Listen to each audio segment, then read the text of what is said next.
The alleged getaway driver for the triple gangland murder in Rettendon claimed he took 5 months to spill the beans to the detectives because he feared ending his days in jail. Darren Nichols, the prosecution's star witness, had spent 6 grueling days in the witness box. He claimed Michael Steele and Jack Worms shot dead drug dealers Patrick Tate, 37, of Gordon Road, Basildon, Tony Tucker, 38, of High Road, Fobbin, and Craig Rolfe, 26, of Cowshire Avenue, Chafford 100.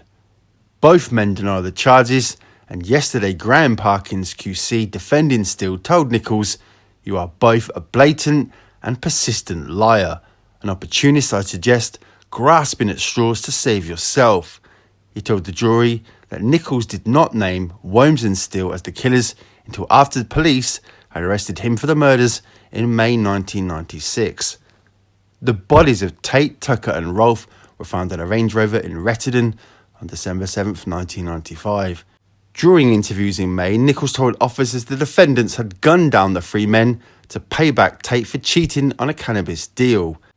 Nichols has admitted he did not want to set up 54-year-old Steele of St Mary's, Great Bentley, Essex, and Jack Worms, 36, of Main Road, Brockford, Suffolk.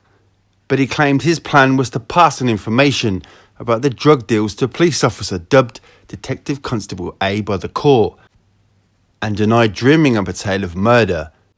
Mr. Parkins told him, "I suggest by December the 6th you knew Mr. Steele very well and had the means to make up a plausible story about him and his colleagues." Nichols replied, "Yes, if I wished to do so, but they did do the killings." Steele sat shaking his head in the dock at Nichols' reply. Mr. Parkins continued, "Are you falsely accusing these men when you know who was really responsible?" Nichols said, "They did it." Mr. Parkins responded, "You want to protect yourself and others who are not before this court." Nichols replied adamantly, "No, they did it." He admitted his main aim in becoming an informer for Detective Constable A was to get Worms and Steele arrested. Mr. Parkins, clicking his fingers, told him, "You had the means to get them arrested just like that." Nichols said, "Yes, but because I gave them a lift that night, I felt involved and thought I could spend the rest of my life in prison."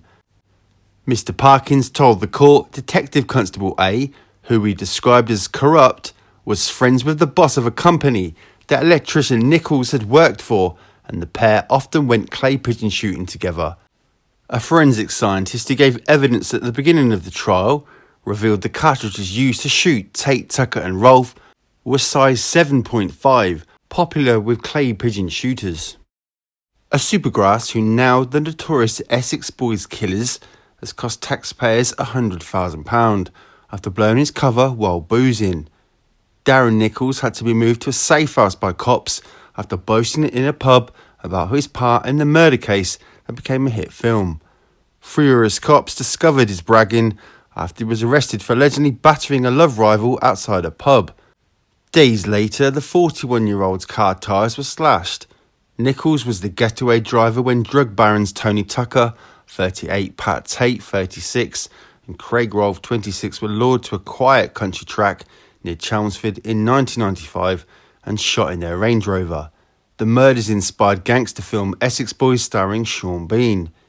Nichols' evidence put Michael Steele, 62, and Jack Worms, 44, behind bars for triple murder.